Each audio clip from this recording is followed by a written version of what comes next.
You know, in all my time playing modded Minecraft, I don't think I've ever really understood what this means.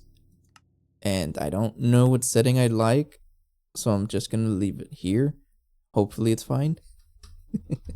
Anyways, hello. Welcome to another episode of MeatballCraft. How you guys doing? It's actually been a little bit since the last episode. I gotta apologize for that. It's just been pretty busy for me lately. I haven't really been able to escape from work, but I have a little bit of time now. And what better way to spend it than just playing some modded Minecraft? Let's do it. So what we did on the last episode, we set up a bunch of stuff out here in the void world. Just a little bit of an inscriber setup to get us the processors that we need for AE2. And we also got a very simple AE2 storage system. So we got 3 drives to start off with, all of them filled with 1K storage cells. It's pretty good to start us off for the early game. You know, we finally have a way to access our items, which is the most important part. Oh, man, I love this thing. And we also started with Botania. Not very far, it's pretty much just, you know, putting the pedo apothecary down, but this is the first step. Which does bring me to what I want to do for today, is to go down the path of Botania, and hopefully at the end of it we get the Ring of Odin. So there's also a correction that I wanted to make. I was saying that this is how we get flight, but that's not true. This is actually used to upgrade the actual thing that gives us flight, which is the tiara. The Flugel tiara. And yeah, we're not really ready for this. It looks like all flight options we have, which is so far the Flugel tiara, we have the Angel Ring, and the Swift Wolf's Rending Gale. It looks like every single one of these options is going to need for us to go to like several different dimensions to finally unlock. And so it doesn't look like we're going to have creative flight just yet. So we'll go ahead and hold off on that. But I still want the Ring of Odin. But before we get into the Botania stuff, I kind of just wanted to clean up around the place. And I did spend a little bit of time off camera thinking about ways of base building. And I'm going to be honest, it's probably going to end up being a very simple thing. And I guess a good example that I can give is the GTNH world that I play on. Shameless advertisement, but I do stream this on the weekend, so feel free to come on by. It's always a party in here. So usually at the start of a playthrough, I do like to have buildings all over the place. But at some point, the stuff becomes so complicated that this happens. I just end up putting everything in a bunch of squares everywhere, right?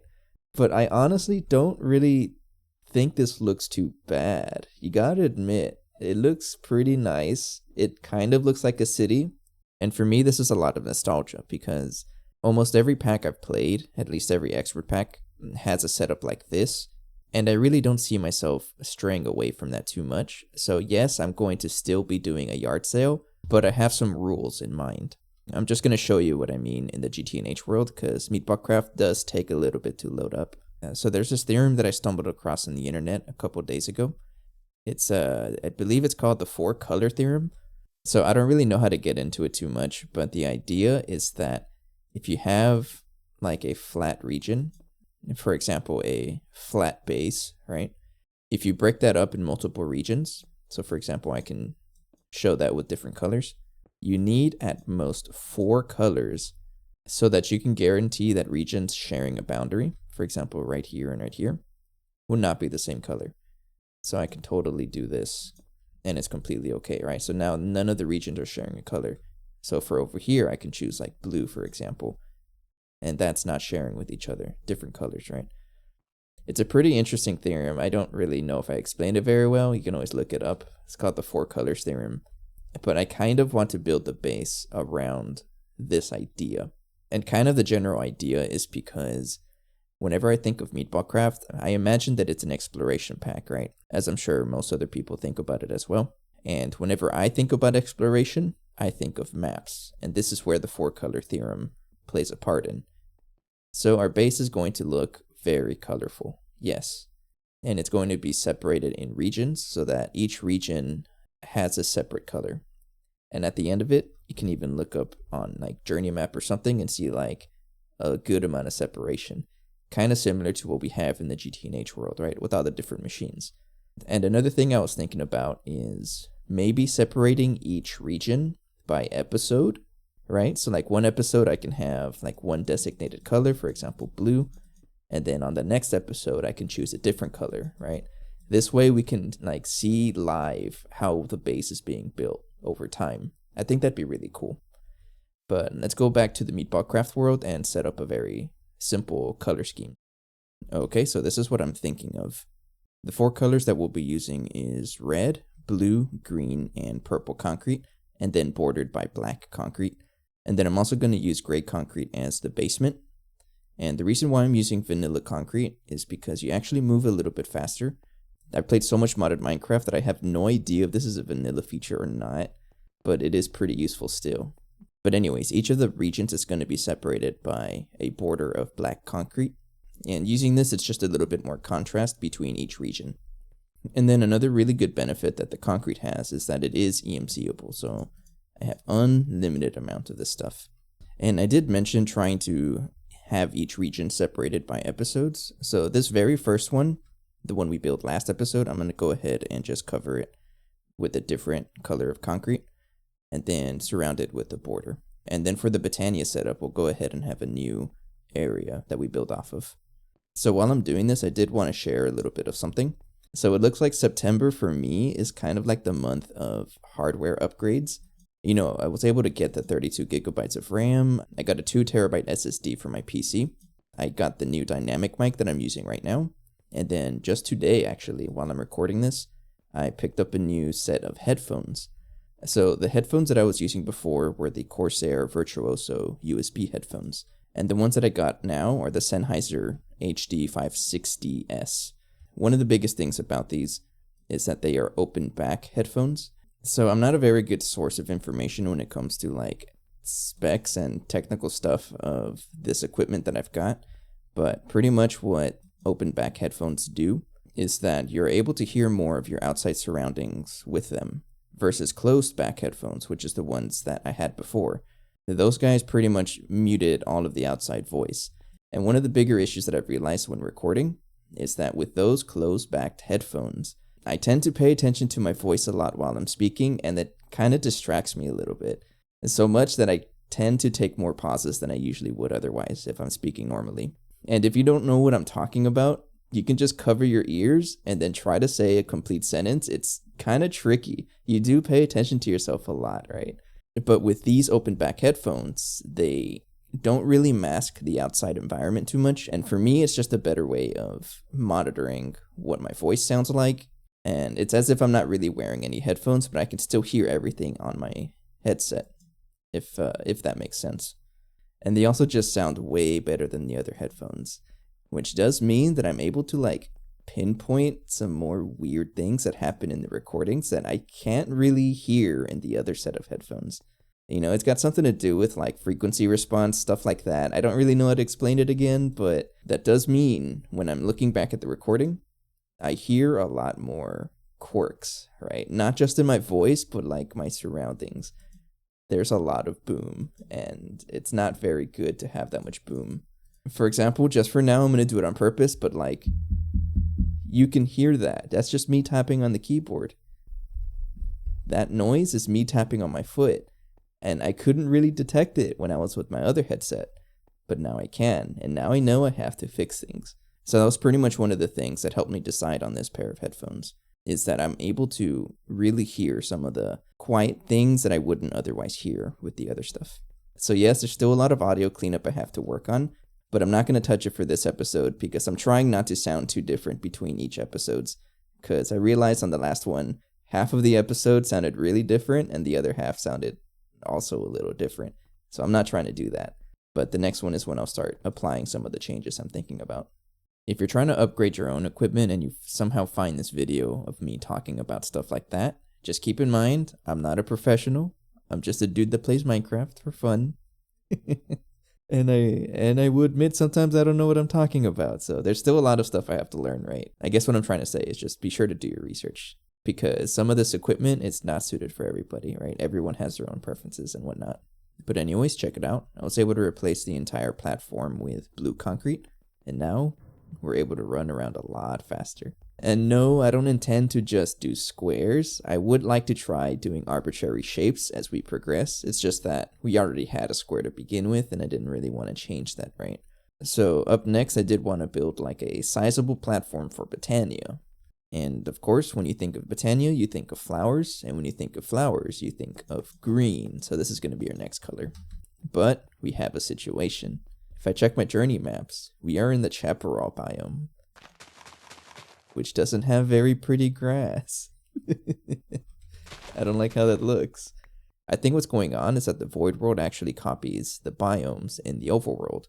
Yeah, over here we're now in the corallium infested swamp, so I want to see if that is also the case for the void world. Yeah, check it out. So on the bottom, on top of the little menu thing, it says what biome you're in. And if I go north a little bit, it is corallium infested swamp as well. So it does look like it matches the biome of the overworld.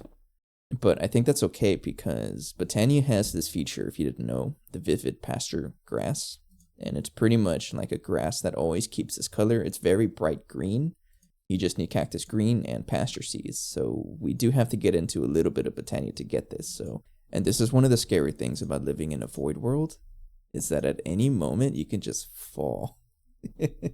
And I don't really have anything that's going to save us from falling. And I'm also a little nervous because I think Corral Tombstone spawns a grave at the very bottom of the world. So I desperately do not want to fall. Which also means that I'm going to not worry about a basement because that's just extra risk, right? At least until we get flight. Once I get flight, that really doesn't matter anymore.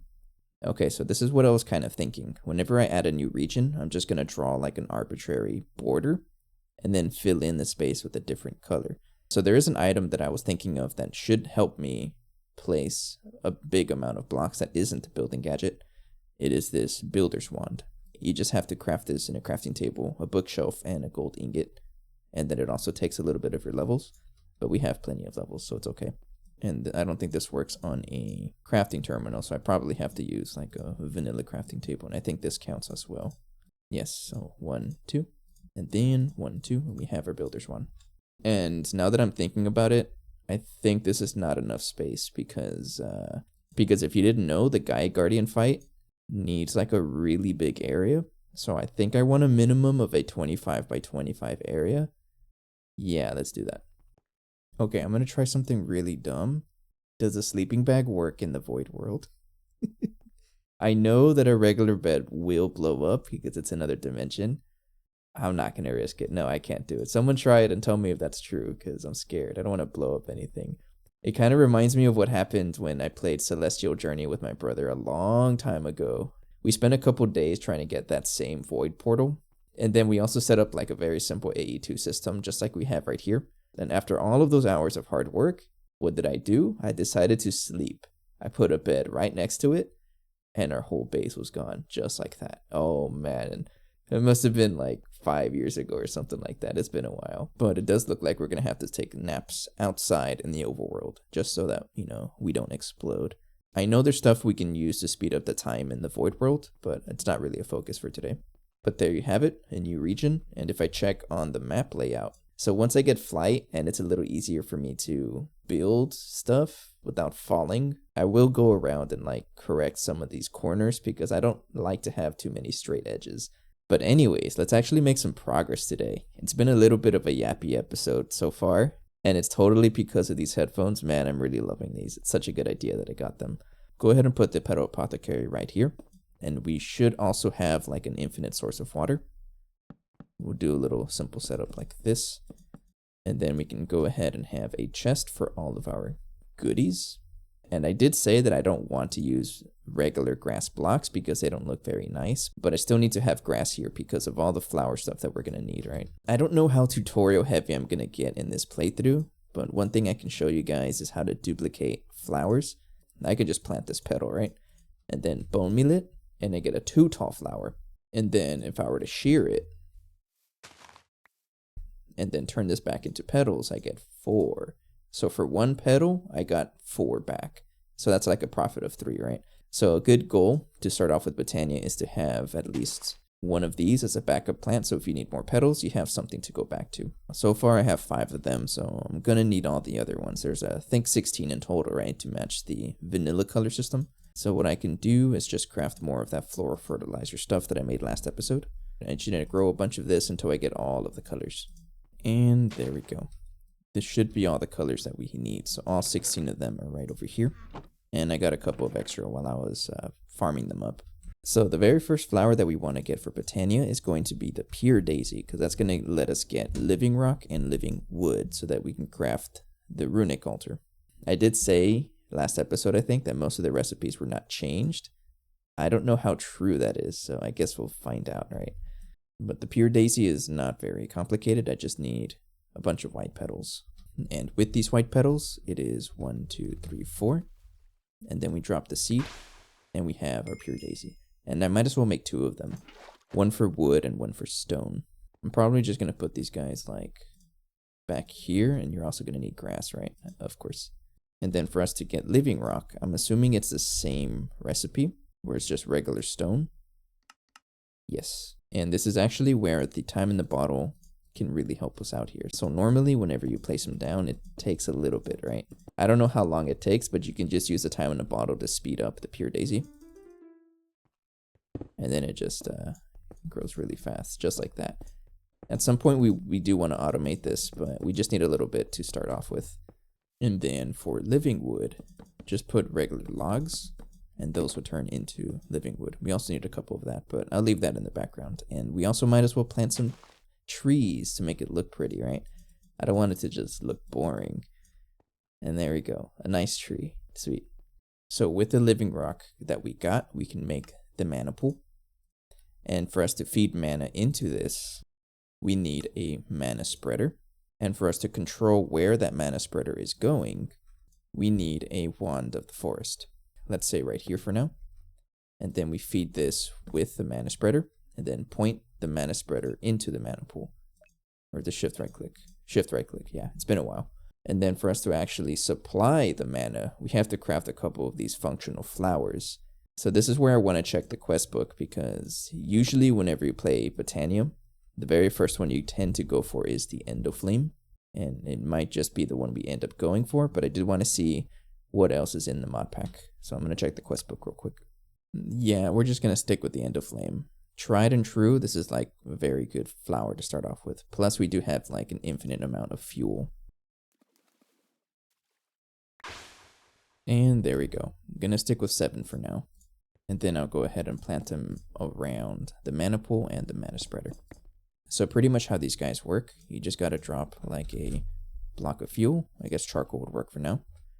And I believe they pick up in a range. I checked on the internet and it did say 7 by 7. But they will feed the mana spreader with mana, and that gets sent into this mana pool.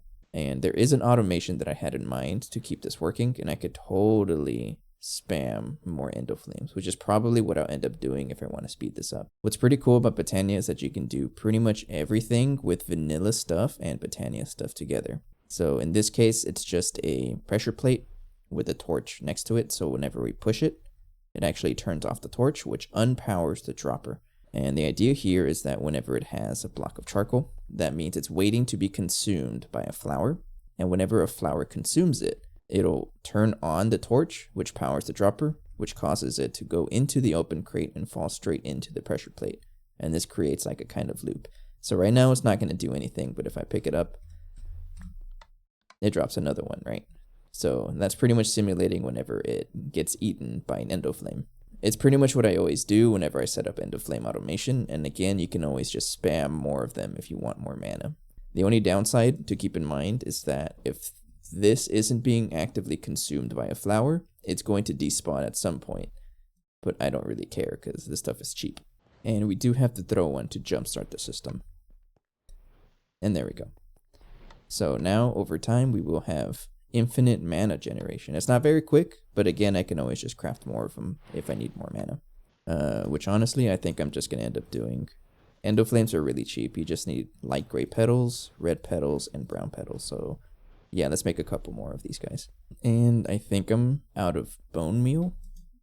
So there's something I wanted to try is actually to use apatite because it does have EMC. So I would use apatite and I can craft this into fertilizer, which also has EMC. And maybe I can grow the plants like this. Yes, okay, this works. Sweet. Okay, so I made 12 more. I don't know if that's overkill. Now, it did say it has a range of 7 by 7. So if it's centered around that, that means it's only able to reach 1, 2, 3 blocks out. Yeah, it's not able to do that, so I can't put them here. And that also means it has to be within range of the mana spreader as well, because otherwise I won't be able to supply the mana spreader with mana. I think that works. So this one should be 1, 2, 3. Yeah, and I can totally go out a little bit more, but what is this, 19 of them? Right, because it was 7 originally plus 12. Yeah, 19 of them. That should be good for now. Next step is to actually get the runic altar. And for this guy, I just need a single mana pearl or mana diamond. And I should have enough mana to do this. And there we go, our first mana pearl. And we craft the runic altar. And for us to actually power this thing, we're not going to fully automate it, but we still need to power it. So I'm going to get the mana from this pool using another mana spreader. There we go. So put it there and control it. And there we go. So now we have a little bit of a power system, I guess you can say, for the runic altar. Now, this is where it gets a little bit interesting, because the next step, which is for us to get Terra Steel, we need to make this terrestrial agglomeration plate. But this is going to need a bunch of these runes, which some of them have some weird requirements, right? Like Purple Blaze, it needs Poison Glands, maybe even Manulin.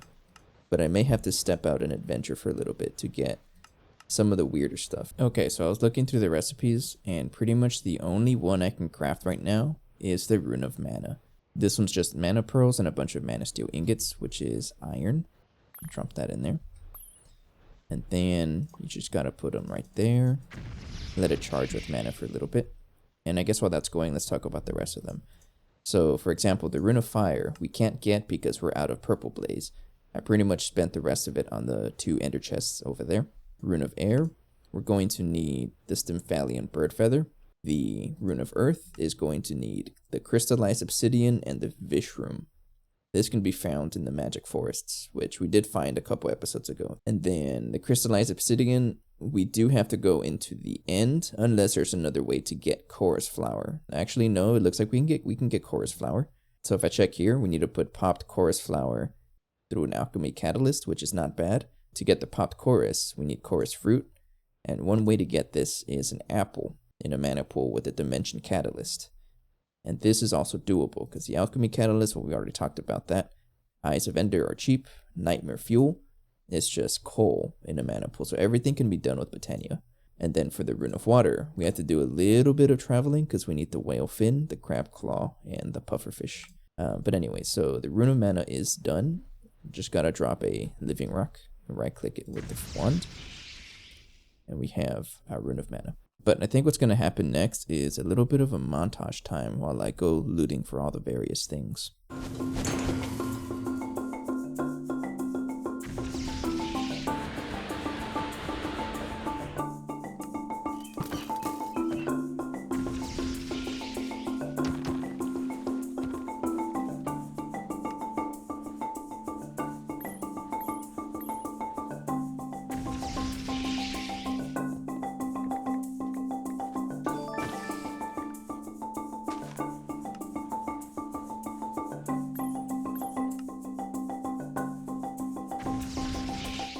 Okay, so that was a lot more traveling than I thought it would be, but we have all of the runes needed for the terrestrial agglomeration plate.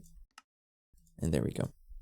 And to set this guy up, we need to put it in a certain pattern, a 3x3 pattern over here, just like what it shows in this tab. Let's just put it back here, sure. 1, 2, 3, 4, and then you, and the terrestrial agglomeration plate. And there we go. So now that we have the plate, this is going to let us turn mana steel, mana pearls, and mana diamonds into Terra Steel. So it's kind of like a little process you have to do. Just throw all your stuff into here, and then you right click onto the plate, and there you go. But it doesn't really do anything until you start supplying mana with it. And there's multiple ways you can do this. The easiest one is to just use another mana spreader. But there's actually something else that I want to invest in, really cheap. It's called the Spark. Yeah, right here. By default, all blocks with the Spark will share mana equally, and that does include the agglomeration plate. So we'll start off with 2 of them for now, and we would put one of them on our mana pool, and the other one right there. And there it goes. That's just a visual bug, don't worry. It still takes a little bit, and honestly, I'm curious. What happens if I use the time in a bottle? I don't think that made any difference. I don't know if that made a difference, but we got our first Terra Steel. Sweet.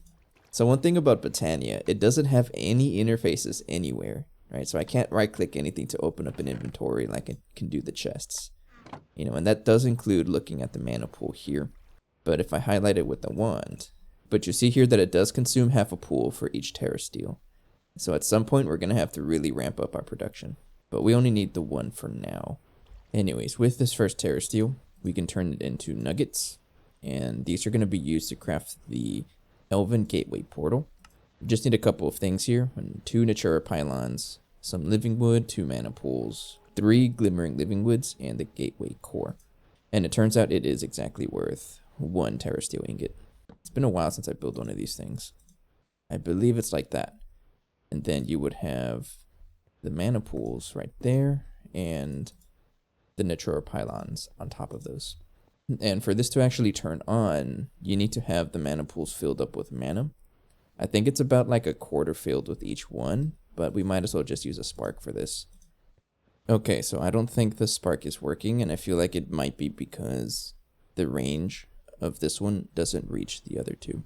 So there is one thing I wanted to craft to help me out here. It's this Mana Seer's Monocle. Pretty cheap, just in Mana Glass, Mana Steel, and Gold. Mana Glass, it's just glass in a mana pool. But what this thing does is that it lets me see the ranges of flowers and hopefully even the sparks. There we go. And we can just put it in a bauble slot.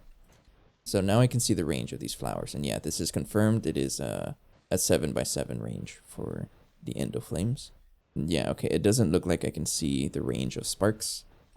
So for now, I'm going to do another way of moving mana around. Again, I just need about a quarter for each one, and that should be enough to start up the gateway. And what I'll be using is the mana tablet, and just throw it on top of there, and it'll slowly charge up with mana. Okay, and now that it's fully filled up, I can just throw this on there. And I'm pretty much going to try to have a quarter filled. From past experience, I think that's enough to get it to start up. Okay, so they both have about a quarter filled, and that should be enough to start it up. No? It's missing the pylons. Okay, how about now?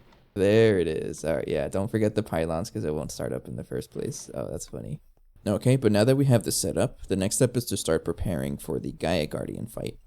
So, and there is a couple of things we're going to need. For example, we need 4 of these Gaia pylons, and this is going to cost Elementium and Pixie Dust. And then for us to get Elementium, you just have to throw, I think it's 2 Mana Steel in the portal. Yeah, it's 2 of them per Elementium. And then for Pixie Dust, it's the same thing, but with 1 Mana Pearl. Another thing we'll need for the Gaia Guardian fight is a beacon, which means we're going to have to fight the Wither. And I don't think we're very, fortunate to get this out of the intestines. I've already opened a couple of them, and I haven't been able to get any, so our best bet's probably just to fight the Wither, but we're not going to do that this episode. There's still a lot of preparation we have to do for the Gaia Guardian fight. For example, I think I want to look at a better set of armor.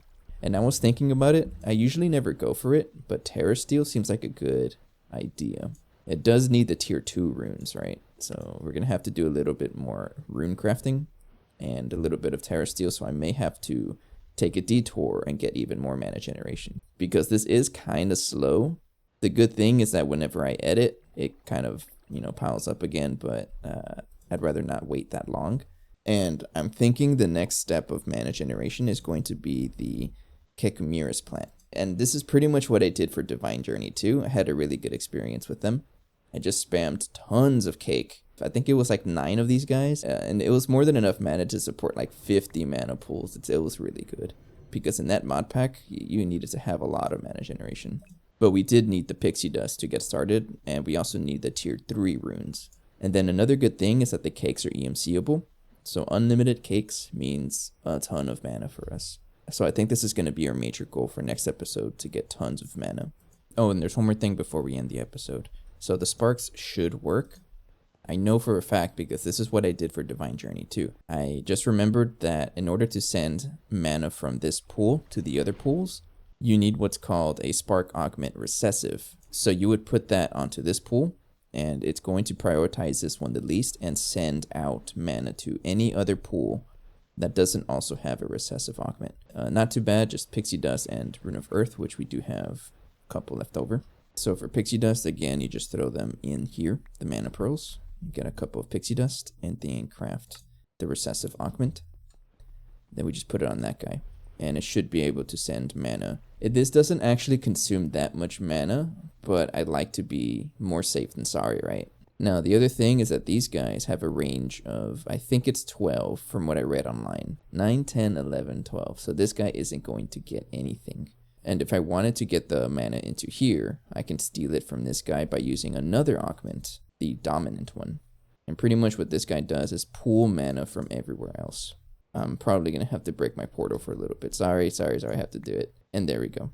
So now this guy's going to pull the mana from this guy, and this guy gets the mana from here. But anyways, we do have a plan for next episode. As always, I do appreciate your time and support, and I will see you guys next time. Take care, and bye-bye.